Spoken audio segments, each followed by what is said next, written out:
I left my daughter in a big Amazon box near your porch. Can you take care of her for a while? What in heaven's name are you talking about? You're kidding, right? Are you talking about a cardboard box? Like, for deliveries? You didn't actually put your child in a box. It's the middle of August. This is Arizona, for goodness sake. It's 90 degrees out there. She will be cooked by the time I get home. Oh, don't be so melodramatic, Candace. It's in the shade for goodness sake. I'm not stupid. This is a joke, isn't it? I did ring the doorbell, but there was no answer. Obviously, I'm not at home today. Oh, Judy, you've had your fun. Stop fooling around now. I'm too busy for all of this. Who in their right mind would stuff their child into a box? In the middle of Arizona? In the summer? I mean, you almost fooled me there for a second. I'm serious, Candace. Oh my god! I am not getting involved in all this. Leave me out of your crazy schemes. Go back and pick her up now before she is baked to death.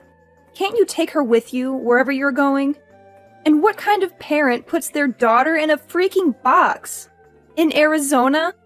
In the middle of summer? Me? I am that kind of parent. You gotta do what you gotta do. I can't look after Annie. We have already discussed this over and over. I told you, didn't I? You cannot keep using me as your personal babysitter. I have things to do. I can't be at your beck and call every moment of the day. Listen to you? You don't have anything better to do. You're free all day. You only have the housework to do and your husband is at work all day. What's the problem? What else do you have to do? Internet shopping and the Ladies Library Association? Don't you want to spend time with your niece?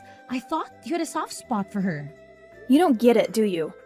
You have to listen to me. My word is final. I am your sister-in-law. You are not my keeper. I don't have to do anything you say. And don't try to put me on a guilt trip about Annie. She is your responsibility. Okay. You have made your point. You are your own woman with your own life. Who doesn't want to be told what to do? Now, you have had your say. Just go home, take her out of the box, and let her into the house. As you said, it's a hot day in the middle of Arizona. She'll need something to drink. Go and pour your niece, and you need a glass of water. I still can't believe you actually put her in a box and left her. It was just the right size for her. Take her in quickly before she goes bad. Unbelievable! Now you were talking about poor Annie like she's a piece of meat left out of the refrigerator. What kind of a mother are you?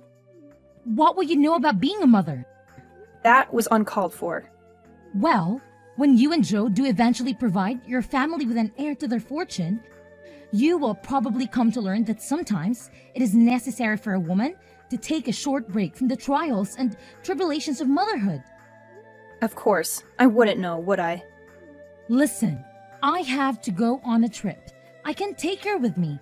I'll be back in about 3 days. 3 days? Thereabouts. Thank you for your understanding. Hang on a minute, Judy. You said you put her in a box and left her on my porch, right? That's right. Right in front of your door. You can't miss it. At the address in Prescott, right? Of course.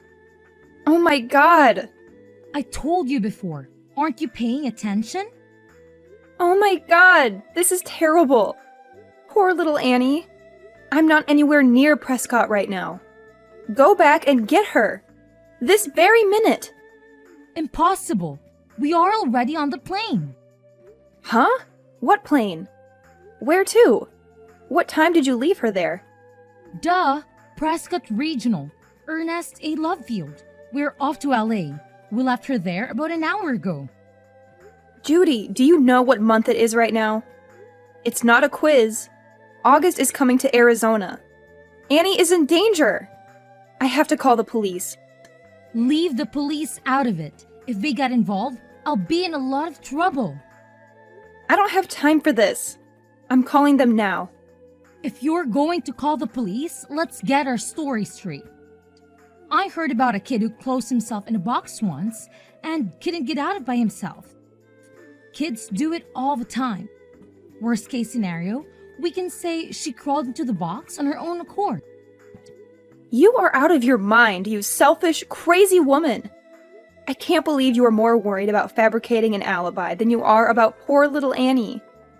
I wonder how long she can survive in that box. I guess we'll just leave it to fate. Right from the moment she was born, her fate was sealed. The poor thing, to have been cursed with a mother like you. Anyway, don't get the cops involved. You have to go home and get her. Too late. I already called 911. You promised me. Promised you what? I did nothing of the sort. You said you'd look after her anytime I wanted. That was before you started taking advantage of me. You know darn well how I feel about you using me as a daycare while you are off gallivanting around town. Do you really want to spoil my little holiday? Do you really think you can enjoy yourself with this hanging over you? Tell your friend that you have to cancel your holiday. It's not exactly a friend. Aren't you going with the WSC girls? Not this time. Then who are you going with? Don't tell me it's a man. I'll kill you if you tell anyone about this. You are so stupid. What about your husband? What he doesn't know won't hurt him. If he finds out, I will know who told him. You'll be dead meat. You inconsiderate, self-centered Jezebel. Jezebel? Is that the best you can do? I have no words. I have informed the police. They're on their way. They will catch up with you. I will switch off my phone. They won't be able to track me. You are impossible. Don't even think about telling my husband that I left Annie at your place. Let's just keep it between us, right? I am not going to be a party to any of your vulgar secrets. The police are sure to contact your husband about this. Oh God, whatever. I'll be back in about 3 days. I don't worry about the police then. You'll be arrested. They want to arrest me for playing hide and seek with my daughter? That's not exactly a believable alibi, is it? I thought you wanted children, Judy. What has that got to do with anything? If you have children, my Annie will be their cousin. Wouldn't it be terrible if their auntie was a criminal? It would be awful. But I can't let you get away with neglecting your daughter like this. Did you say I'm neglecting her? Well, I shall have to think about how to keep you from telling on me. What do you intend to do about it? I have my means. I will have to make sure you never defy me ever again. Do as you please. I'm on my way home now. Huh? You may as well go home. You don't have much else to do you? By the time I got there, Annie had already been taken to the hospital. She had been found by a neighbor who had heard her crying. She suffered severe heat stroke and was terribly dehydrated. It was very touch and go. We weren't sure if she would survive. It was such a terrible experience. When I saw Annie hooked up to the IV drip, I couldn't stop crying. Judy's husband rushed to the hospital and broke down in tears when he saw his daughter like that. He blamed himself for not acting sooner. I told him everything I knew and said I would support him as much as I could. However, Judy used the most sinister means she could to protect herself. When I switched on my iPhone, my inbox was full with messages from the police and WhatsApp messages from my husband. It was a nightmare. What else did you expect? How can I go home now? You knew what would happen before you went, didn't you? It's not your fault, you witch! You seem more worried about what will happen to you than you are about your daughter. Aren't you going to ask about Annie? How is she? She is still in intensive care, hooked up to an IV. Oh, okay. Is that all you have to say for yourself? I'm in shock. I don't know what else to say. So do you feel guilty about what you've done? It's all your fault it turned out this way. What? I will never forgive you for letting it happen. I can't believe you are blaming me. You did this to my lovely daughter because you despise me. You hate me enough to get me in trouble with the police. You can't be serious. Leave Annie out of it. If you're going to attack anyone, attack me. What are you plotting now? You put my darling daughter in a box. What a terrible auntie. You can't spin this on me. I was always delighted when you said you would look after Annie so I could spend a few days away. I believed you and you betrayed me. I can't believe you would do that to me. Just stop all this. I failed to understand why my little brother got married to a witch like you. You're evil. You told me to switch off my phone. You said it would get in the way of me enjoying my vacation. It was all your advice that got me into this mess. I can't believe you are making me out to be a criminal. Settle down, Judy. You know what? I'm going to put this up on Instagram. What are you talking about? I've got 30,000 followers, you know. A story like this will go viral. I hope that they see you quickly put in a prison and throw away the key, you evil witch. Do you seriously think you can put the blame on me? It's obvious that you are the guilty one. You can't make me out to be a criminal. Don't even try to deny it. You're the one who committed the crime. This is a ridiculous situation. I am going to the hospital now to see my daughter. Then I will go down to the prison and make a statement to the police. I will tell them the truth. Please don't tell lies to the police. Who is the one lying? They only have to look at our WhatsApp chat from days ago to see who was lying. It's too late to cover your tracks now. It's all in the chat history. What history? On your phone. There's nothing in my chat history. I think you must be mistaken. Just a minute. I still have it on my phone. What? What have you done? You were trying to kind of blame me earlier? You've lost your mind, haven't you? The chat history is gone. How did you manage to delete it all? I never deleted anything. I have no idea what you were talking about.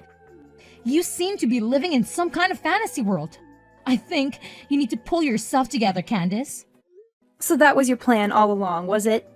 You set a trap for me. You need to atone for your crimes. Then, no doubt, your husband will forgive you. I can't believe how you were turning the tables on me.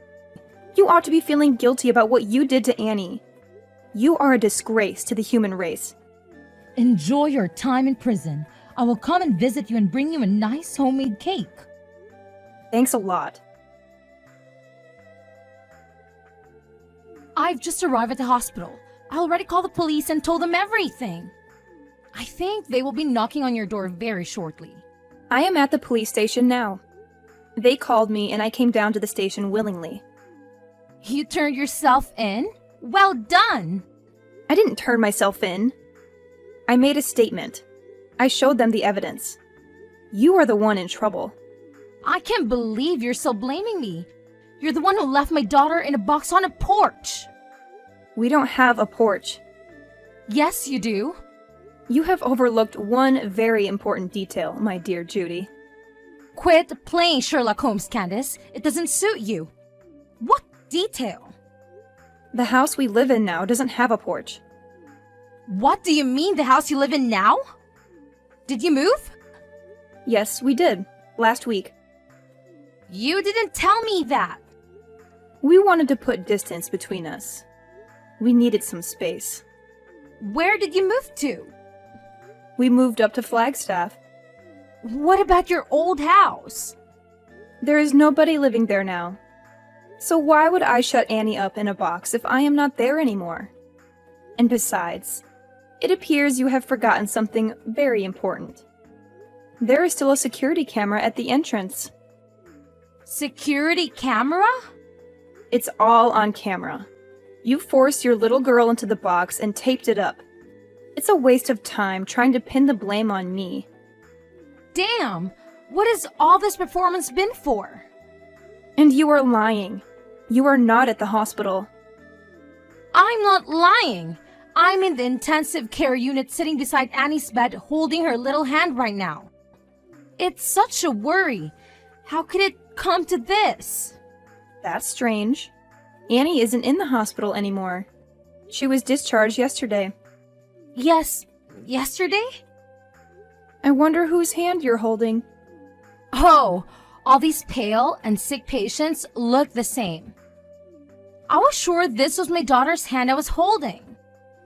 Judy, admit it. You are lying through your teeth yet again. You were nowhere near that hospital.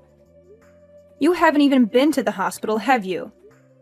I'll bet you $1,000 you are with your boyfriend now. How do you know? As if your vacation wasn't long enough. You are still playing around with your lover. You are obsessed with him, aren't you? So obsessed that you have lost any sense of reality. I'm not messing around with another man. I have never been unfaithful to Andy. Is it a nice motel or one of those seedy little ones? What motel? You don't know where I am. I know exactly where you are. What? How is that even possible? When you got back from your vacation, you went home to pick up your car, didn't you? Then you drove north on Route 89 and stopped off for lunch at a small cafe called Abby's Kitchen. What did you have? The pancakes or the bagels? I hear they make a killer cup of espresso there. I guess your gigolo boyfriend didn't feel like splurging on a steak lunch then? He's not a gigolo. So you admit it now. I am not admitting anything. After you left the diner, you stopped off at the pharmacy. We only have to employ a little deductive reasoning to come to any conclusions about what your purchases there might have been. Who do you think you are, Sherlock Holmes? Or did you hire Magnum P.I.? We don't need to pay a private investigator to track your whereabouts. You're not exactly an expert at covering your tracks. Come on then, my little sleuthing sister-in-law. Tells me how you know where I am. For someone so worldly, you are so dumb. Who uses their family car to mess around with another man? I would never do such a crass thing. And even if I did, I would delete the navigation history each time we went out together. Anyway, this is all just hypothetical. There isn't a GPS in our car. Oh, but there is. No, there's not. You're a liar. Your husband fitted one. He told me so. You think you're so clever, don't you? Give a girl a brain and she thinks she knows everything. Anyone can invent a story like yours with no basis of truth. You'd made a great best-selling author. Give Stephen King a run for his money. There is a real-time location scanner fitted too. He said he had it installed as an anti-theft device. It's all fiction. That's how we know you are staying at the Daylight Inn on 89. He said that when he fitted it, he never imagined it would come in handy to catch his wife being unfaithful to him. Where is it? I've never seen it. There's no point in having an anti-theft device that can be seen, is there? He is having a little chuckle. Are you with my husband, Candace? Yes, I am. His parents are here too. And your parents and your brothers. Your whole family is here together. What for? A game of Clue or an evening of character assassination? This is nothing to joke about, Judy. They're all here because they are very worried about little Annie. We are discussing what we're going to do about her from now on. Without me?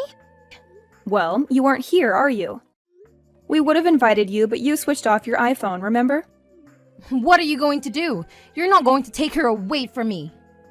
You can't do that. You have no right. She's my daughter. Whose daughter? Mine! Who would treat their own child like that? I just left her with you for a few days. What's wrong with that? It's not as if I abandoned her at some fire station. I left her with a responsible adult, a family member, no less. She's alive, isn't she? You left her in a cardboard box in the middle of August in the Arizona heat. Everything is wrong with that. It's a miracle she survived. It's a miracle she is still with us laughing and playing. I'm in trouble, aren't I? Will I be taken in? You will be arrested. Your husband will divorce you. Your family will sever all ties with you. You will have to pay alimony to your husband and child support for Annie. Severe ties? They are taking his side over mine? Their own flesh and blood? He doesn't even have any proof of me cheating on him. He's not going to believe you. I told you, we have all the proof we need. What proof could you possibly have of an affair? You were always asking me to look after Annie. I've already talked about it to your husband. So what? That's totally normal. He wondered why you would leave Annie with me so often, and where you would be going during the daytime so often. So he looked into it. And that is when he fitted a GPS. As I said, the GPS was already fitted as part of an anti-theft device. He only had to look at the scanner history. Oh my god, has he been playing James Bond to my galore now? My husband has been spying on me? Stop making a mockery out of everything. Do you realize how much trouble you are in? How could he spy on his own wife? Would you blame him for wanting to find out why his wife was being so cloak and dagger about her private life? He says he's known about it for months. He said he wanted to divorce you, but keeps putting it off because he's been so busy at work. He says he was glad he could at least leave Annie with me, and blames himself for just leaving it that way without doing anything. He admitted that it was his fault then? So, it's not my fault, right? I don't think so. A man should be able to trust his wife. He should be able to rely on her to look after the children. Who would imagine any mother worth their salt doing such a dreadful thing to her child? A good mother should show caring, compassion, and kindness. You don't have to waste your time preaching your holier than those sermons. You all appear to have made up your minds about me anyway. You have taken the liberty to pass judgment, publicly condemn me and convict me of a crime I didn't commit, and it was all done in my absence. How is it fair trial? I've been stitched up. It's not as if I'm a child murderer. Such a minor misdemeanor would be thrown out of the court by any rational judge. If everyone is fair, can you tell them all to go easy on me? I don't feel any duty to do that. I don't want to help you. We would all rather see you burn in hell than lift a finger to help you after what you did to us. That's a bit harsh. The punishment would fit the crime. You don't mind having a criminal in your family? It will be you that everyone's pointing their fingers at. It will be hard. It will probably be on the news, too. We'll have the press at our front door. But that doesn't mean we want to defend you. You aren't even a part of our family. It's easy for you to say all those things. My mom and dad will find all this unbearable. No need to worry about them. They had a long discussion. They have accepted that you have been a lousy wife and mother and decided to move on. You guys have been really united in a weird way. I've informed the police of your whereabouts. They also have access to the real-time trackers, so don't even try to escape. They will be along shortly. We won't go quietly. We have gone already. They say that if you run away, the crime worsens. As long as we're not caught. Do you have any money? I have my debit card with me. I'll withdraw everything. I've been saving up to leave anyway. Too late. Your husband tells me there isn't anything in your account. What? He knew what you would try to do. He transferred all of your savings into a different account. We had a joint account. There are no joint accounts for criminals. How can I live without any money? You are far too optimistic. Were you really planning to be on the run from the police? I feel really guilty about all this. I'm really sorry that I have been so brash and brazen with you. You've changed your tune. You really didn't deserve it. What is this all of a sudden? I'm beginning to see the error of my ways. Just like that? Will you be a character witness when I go to court? I knew there must be an ulterior motive. No way! Please, I can stand the thought of going to jail. I have no intention of lying for you. There must be something good you can say about me. No. Please, I need your help. There is no air conditioning in prison. I think they do have fans and plenty of water to drink, which is a little more than Annie had. No air conditioner in this heat, is that true? Prison is a terrible place to be, you know? It's full of nasty characters. And if one of those inmates finds out the reason you have been put behind bars, you might get beat up or even killed. Shut up. I don't want to know. You need to be prepared for every eventuality. You did a terrible thing to that little girl, and not many people would forgive you for harming a child, especially in prison. Don't you ever forget that. No! Thankfully, Annie survived her ordeal. On the other hand, the ordeal is just beginning for her mother. Judy was prosecuted and her defense attorney recommended she plead guilty to reduce the charge being raised to a Class 3 felony of recklessness. She was sentenced to a maximum term of years in state prison for the Class 4 felony of criminal negligence. Life in a hot, cold, and lonely place awaits her. Nobody goes to visit her. Nobody writes to her. She will never see her family again. I still cannot comprehend how she could commit such a crime in the pursuit of pleasure. The divorce was finalized through a lawyer and the husband got custody of Annie. Both sets of grandparents cooperate to take care of the grandchildren. I also help on occasion. Annie has a lovely smile, but she is still afraid of dark places. She sleeps with the light on and we sit with her and read until she drops off. We give Annie all the love she deserves and fill her life with happy memories.